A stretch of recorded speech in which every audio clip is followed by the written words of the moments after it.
Reels वाली बहू। प्रज्ञा को रील्स बनाने का बड़ा ही क्रेज है और वो दिन भर रील्स बनाती रहती है। खाते पीते घूमते फिरते घर में कॉलेज में रील्स बनाने के कारण प्रज्ञा पूरे कॉलेज में हाईलाइटेड है। जहां उसकी रील्स सभी को पसंद आते हैं, वहीं मनीषा चिंता में डूबी रहती है। एक रोज जब खाते हुए प्रज्ञा रील्स बना रही होती है, तब मनीषा कहती है, एक मिनट भी चैन नहीं है इस लड़की को। ये नहीं कि खाना तो आराम से खा ले, लेकिन नहीं, अरे थोड़ी देर रील्स नहीं बनाओगी तो आसमान नहीं टूट पड़ेगा। अरे मम्मी, इसी को तो कहते हैं डिटर्मिनेशन। तुम नहीं समझोगी ये सब। हे भगवान, इस लड़की को सद्बुद्धि दे। जब देखो तब टेढ़ा बाका मुंह बनाती रहती है। मनीषा की बात का प्रज्ञा पर जरा भी असर नहीं होता और वो खाते खाते रील्स बनाती रहती है। दिन बीतने लगते हैं और देखते देखते प्रज्ञा का कॉलेज भी खत्म हो जाता है। आए दिन कोई ना कोई मनीषा को प्रज्ञा की शादी करवाने का सुझाव दे जाता है। सब ठीक ही कहते हैं, प्रज्ञा की शादी कर देनी चाहिए। अपने घर के काम काज में व्यस्त हो जाएगी तो खुद ही ये रील्स और नाच गाना बंद हो जाएगा।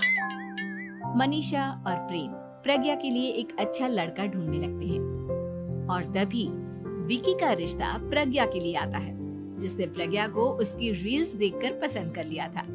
अगले दिन विकी अपने माता पिता के साथ प्रज्ञा के घर पहुंच जाता है और प्रज्ञा साड़ी पहने हाथों में चाय की ट्रे लिए उनके सामने आती है।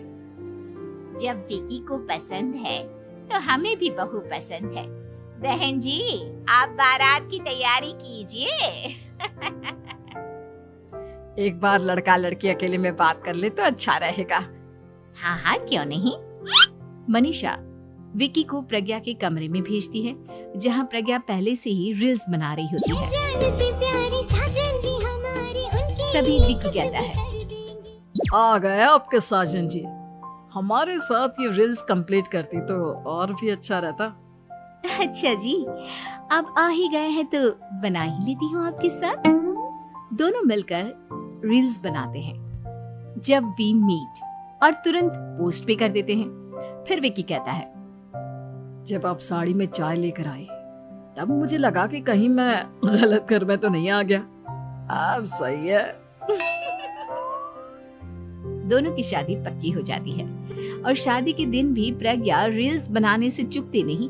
यहाँ तक कि बारात के समय भी नाचते हुए रील्स बनाती है।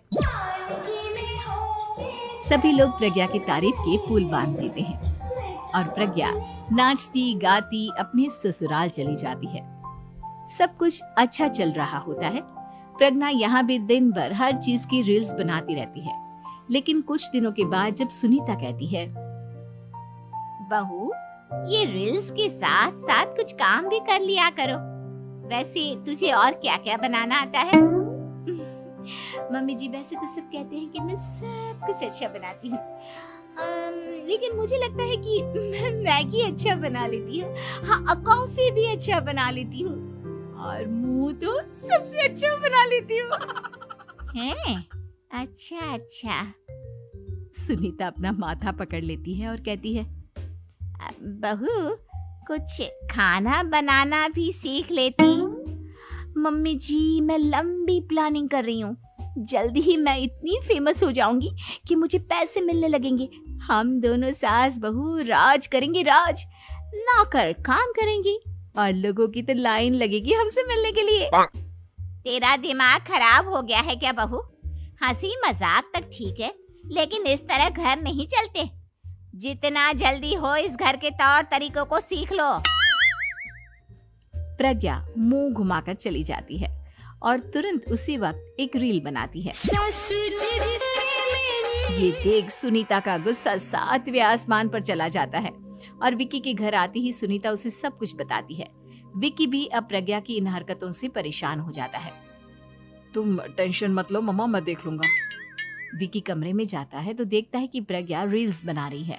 विकी बड़े ही प्यार से प्रज्ञा से कहता है, प्रज्ञा, इन सब के लिए मैं तुम्हें मना नहीं कर रहा हूँ, लेकिन फिर भी हर वक्त तो ये अच्छा नहीं लगता ना। समझने की कोशिश करो, मुझे भी तुम्हारा थोड़ा वक्त चाहिए। मैं जब ऑफिस से आता हूँ तो मुझे समय देने की जगह इसी में लगे रहते हो। तुम ज्यादा ही सोच रहे हो। तुम भी मेरे साथ रील्स